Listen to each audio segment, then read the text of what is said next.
বলছে এই বৈষ্ণব মন্দিরে পূজা দিবেন, এটা তো পরে করবেন। বলছেন এই বৈষ্ণবকে পূজা দিন, শিব দুর্গা লক্ষ্মীকে পূজা দিলে কি হবে? এর থেকে বৈষ্ণব হচ্ছে পতিত পাবন। বলছে কেন? এ কথা যদি বলি সবাই আমাকে জুতা ছিঁড়ে মারবেন। আপনি কি বলছেন, বৈষ্ণবকে পূজা দিব, দেবদেবীকে পূজা না করে? বলছে যুক্তি রয়েছে তার পেছনে। কেমন যুক্তি আছে? কেমন যুক্তি আছে বলবো? আমার এই যে আমরা দেবদেবীর, মানবের ভিতরে যে প্রবৃত্তিগুলি রয়েছে, দেবদেবীর ভিতরে সেই প্রবৃত্তিগুলি রয়েছে। বলছে কেন? বলছে কেন জানেন? দেবরাজ ইন্দ্র, উনি বৃষ্টির জলের দেবতা দেবরাজ ইন্দ্র। এই দেবরাজ ইন্দ্র কি করেছিল? ভগবান শ্রীকৃষ্ণ এই দাপর যুগে যখন গোবর্ধন যজ্ঞ করেছিল, ইন্দ্রযজ্ঞকে বাদ দিয়ে কৃষ্ণই তো ভুলিয়ে বালিয়ে সব গোবর্ধনকে পূজা দেওয়ার জন্য বললেন। এখন বলতে পারেন দেবদেবীর পূজা বৈষ্ণবরা করে না, না করে না, না তা বলবেন না।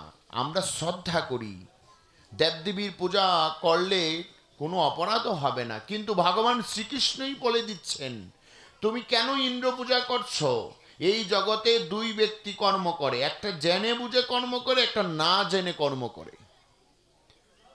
আমি হরিনাম যজ্ঞ করছি, কেউ জেনে কর্ম করছে, হরিনাম করলে কি হয়, যজ্ঞ করলে কি না হয়, পাঠ শ্রবণ করলে কি হয়, না করলে কি হয়। আরেকজন না বুঝে এখানে এসে কর্ম করছে, এই হরিনাম যজ্ঞের অংশীদার হচ্ছে। তাই দুই ধরনের মানুষ আছে, একটা জেনে বুঝে কর্ম করে আর একটা না বুঝে কর্ম করে। তখন শ্রীকৃষ্ণ যত ভাগরী শাণ্ডিল্য ঋষি ব্রাহ্মণদের আছে সকলদেরকে মাথা ঘুরিয়ে তো সবাইকে বললেন তোমরা গিরিরাজ গোবর্ধনের পূজা করো। বলেছিলেন তো? কাকে বাদ দিয়ে? বলছে ইন্দ্র, ইন্দ্র দেবতাকে বাদ দিয়ে তোমরা তার পূজা করো। বলছে কেন? বলছে গিরিরাজ গোবর্ধন তোমাদের সেই, তোমরা যা চাইবে সেই তাই দিবে। ভগবান শ্রীকৃষ্ণই তো দেবদেবীর পূজার কথা না করিয়ে দিলেন, ব্রজবাসীদেরকে শিক্ষা দিলেন। এতে কি হয়ে গেল? বলছেন ইন্দ্রের খুব হলো, ক্রোধ হয়ে গেল, সে খুবের আগুন জ্বলছে। একটি ছোট বালক কৃষ্ণ গোয়ালের ছেলে, তার কথাই কিনা আজকে বৃন্দাবনের ব্রজবাসীরা আমাকে পূজা না করে এই গিরিরাজকে পূজা করছে, একটা পাহাড়কে পূজা করছে, একটা পর্বতকে, সামান্য একটা পর্বতকে পূজা করছে। এই কথা ক্রোধের আগুন জ্বলছে। 49 পবনকে ডাক দিলেন, বৃন্দাবনকে ভাসিয়ে দাও, তোমরা একই পঞ্জীভূত হয়ে। মেঘপুঞ্জকে ডাক দিলেন, তোমরা একই পুঞ্জীভূত হয়ে বৃন্দাবনকে তলিয়ে দাও। ক্রোধে আগুন জ্বলছে। এখন যদি এখানে যদি এই থালার মধ্যে 300টি রসগোল্লা আছে, এখানে ভক্ত আছে 350-400 ভক্ত, এই 300 রসগোল্লা দিলাম, আর পরের জন 100 নাই, সবাই ক্রোধে আগুন জ্বলবে না? সবাই মনে মনে বলবে যে আমরা এটা কে আজকে প্রসাদের আয়োজনটা দিল, 300 দিলে ভালো করে দিবি, না হলে 100 কম কেন? নাকি কারো মুখে পড়লো, কারো মুখে নাই, কারো হাতে রসগোল্লা এলো, কারো হাতে নাই, এটা কেন করলি? তে ক্রোধের আগুন জ্বলবে না? মানুষের মধ্যে যে প্রবৃত্তিগুলি আছে, দেবরাজ ইন্দ্রের মধ্যে সেই প্রবৃত্তিটাই ছিল কি? ক্রোধ। এই জন্য বলছি, কিন্তু কার ভিতরে ক্রোধ নেই? যিনি বৈষ্ণব, ওনার ভিতরে ক্রোধ থাকতে পারে না। যিনি যথার্থ বৈষ্ণব তার ভিতরে ক্রোধ নেই। আমরা তো পদ্মপুরাণের শ্লোকের বৈষ্ণব হয়েছি। পদ্মপুরাণে বর্ণিত আছে, কণ্ঠে তুলসী, মস্তকে চৈতন্য, দ্বাদশঙ্গে তিলক, এই কলিযুগে যাহাকে দেখবে তাকেই বৈষ্ণব বলিয়া জানিবে। আমরা বেশভূষায় বৈষ্ণব হয়েছি, কিন্তু কর্মের বৈষ্ণব হয়নি। এখন যদি কিছু বলেন, এমনি তো ক্রোধের আগুন জ্বলবে, দেহটা ক্রোধেই পরিপূর্ণ। তাই এই ক্রোধটা কার নেই? বৈষ্ণবের নেই। এই জন্য বলছি, যদি উদ্ধার পেতে হয় এই পতিত পাবন বৈষ্ণবদের পূজা করুন। কারণ বৈষ্ণবগণ কি জন্য? ঠাকুর মহাশয় কি এই জন্যই বললেন যে পতিত পাবন, বৈষ্ণবগণ কেন বললেন এইবারও করুণা করো বৈষ্ণব গোসাই, পতিত পাবন বিনা আর কেহ নাই? কেন বললেন? এমনিতেই বলে দিলেন? এটার সঙ্গে যুক্তিযুক্ত রয়েছে, এটা মর্মার্থ রয়েছে। তাই তুঙ্গভদ্রা নদীর তীরে এই ব্রাহ্মণ আর ব্রাহ্মণী আত্মদেব আর দুন্দুলি কি করছেন? যত কিছুই আনুক না কেন দুন্দুলির সংসার আলোকিত হচ্ছে না কেন? দুন্দুলির তো সাধুগুরু বৈষ্ণবের প্রতি শ্রদ্ধাটাই নেই। বলছে শ্রদ্ধা যদি না থাকে পূজা অর্চনা করলে কি হবে? তখন দুন্দুলি কি করলেন? এই ফলটা এনে আত্মদেব দুন্দুলির হাতে অর্পণ করলেন। বলছে দুন্দুলি, তুমি এই ফলটা যদি আহার করো তবে তোমার আমাদের ঘরে একটি সন্তান আসবে। দুন্দুলি মনে মনে চিন্তা করল, আমি কিভাবে গ্রহণ করব? এই জগতে আছে না, এই জগতেও কিন্তু অনেকে আছে মা দুন্দুলি, তারা চিন্তা করে সন্তান হলে কষ্ট, সন্তান হবেন যেন না হয় এই ব্যবস্থা করতে হবে। কারণ সন্তান হলে তার পরিচর্যা করতে হবে, তারে দেখাশোনা করতে হবে, আমার সংসারে আলাদা একটা ঝামেলা এসে বাঁধবে। তখন মনে মনে চিন্তা করলো, আমার সংসারের সন্তানের প্রয়োজন নেই, আমি কি করব? এই ফলটি সে গিয়ে কি করলো, তার ঘরে ছিল একটি গাভী, সে গর্ভসম্ভবা এই গাভীটাকে ফলটা খাইয়ে দিল। গাভীটাকে খাইয়ে দেওয়ার সঙ্গে সঙ্গে কিছুদিন পর গাভীটা গর্ভসম্ভবা হয়ে গেল। বলছে সাধুর কথা, এটা কখনো অমান্য করা যায় না, বিশ্বাস থাকতে হবে। কি দিয়ে? কায় মন বাক্য। কায় মন বাক্যটা কি? মনটাও থাকতে হবে, মুখের বাক্যটা এবং দেহটা, এই দুইটা তিনটা জিনিস এক থাকতে হবে। তবেই এই তিনটা জিনিস একাগ্র চিত্তে, মনে আছে মুখে আছে কিন্তু করছেন না, তাহলে হবে? নামে অনেক ফল হয়। হ্যাঁ দাদা, এটা তো আমিও জানি, নামে যে অনেক ফল হয়, নাম মন থেকেও মানছি, মুখেও বলছি, কিন্তু মালা জপ করেন না, ঘরে কেউ জপ করে না। আমরা কি বলি এই কীর্তনের শেষে? কলু নামযজ্ঞ মহাযজ্ঞ, কলু কলমস নাশনম। শ্রীকৃষ্ণ চৈতন্য প্রীত্যর্থে কত প্রহরব্যাপী? 24 প্রহরব্যাপী নামযজ্ঞ সমর্পণম। তো এই নামযজ্ঞের সমর্পণ তো প্রতিদিনই করতে হয়। যারা এইনারা এই হরিনামের জোলায় নামালা জপ করেন, এটাও তো নামযজ্ঞ হচ্ছে। মন দিয়ে বলছেন যে হরিনাম করা প্রয়োজন, মুখ দিয়েও বলছেন নাম করা, কিন্তু কর্ম করেন না, হবে না। দাদা সঙ্গে তিলক দিলে কি হয় এটাও জানেন, বুঝেন, সবই বলেন, কিন্তু তিলক করেন না, হবে না। কণ্ঠে তুলসী দিলে কি হয় জানেন, বুঝেন, সব করেন, কিন্তু মালাটা দিচ্ছেন না, কেন হবে? কিভাবে হবে? ভক্তিটা আসবে না তো মা, ভক্তিটা এত তাড়াতাড়ি আসবে না।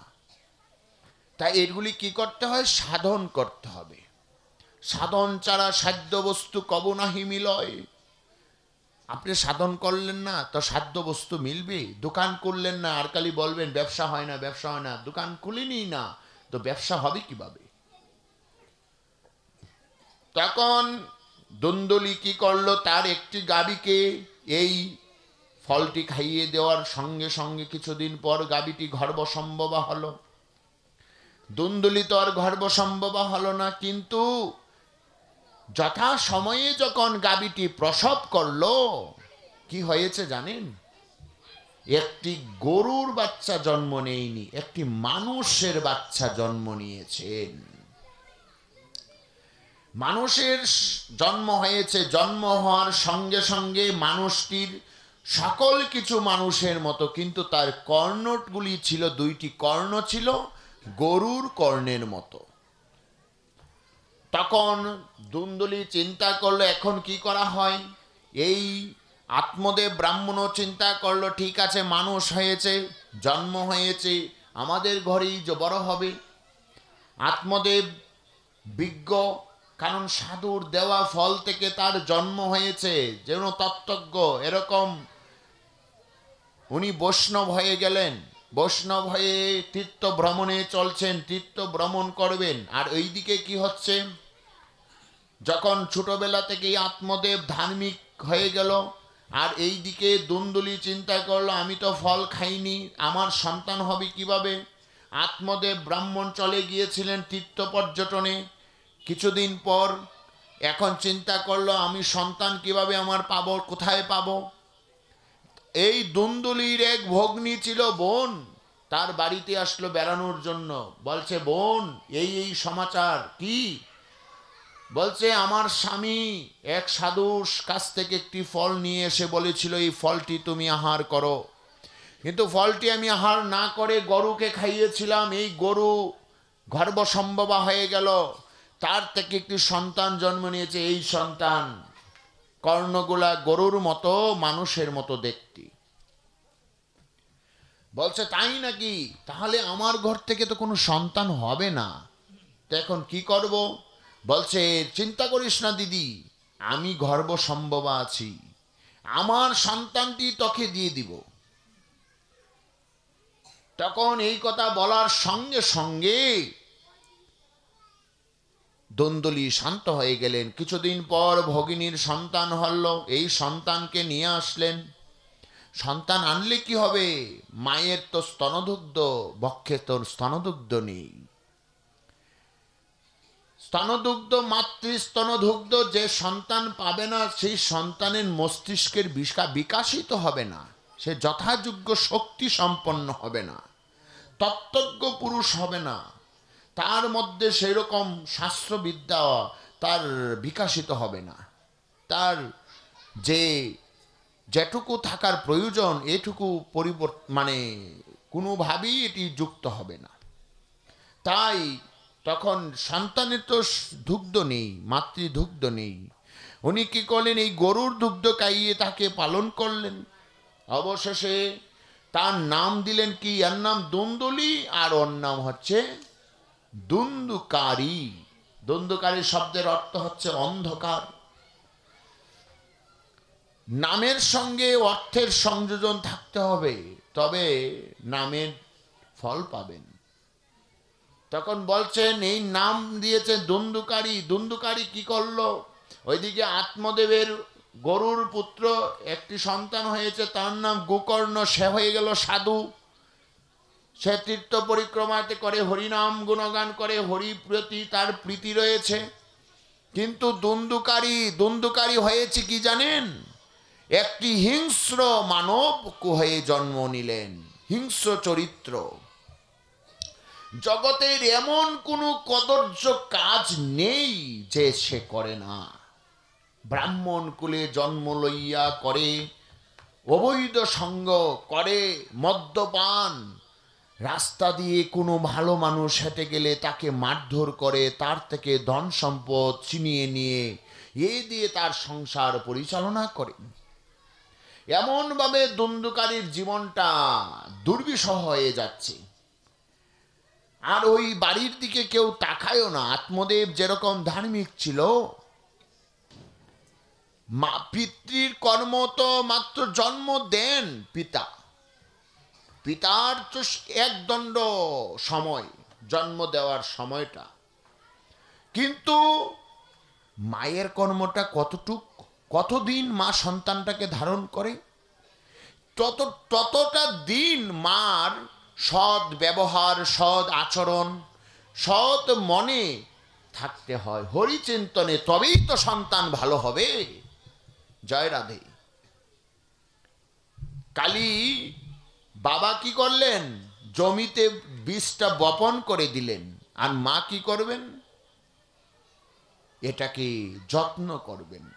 তো বপন করার সময়টা তো কয়েক দণ্ড সময়ের মধ্যে, কিন্তু যখন মা যদি সঠিকভাবে, বলছে সাধকের সাধনা যত কষ্ট, ঈশ্বরকে পাবার জন্য এই জগতে সৎ পুত্র জন্মদান দেওয়া, সৎ সন্তানকে আনয়ন করা, এটাও একটা সাধনার মতো।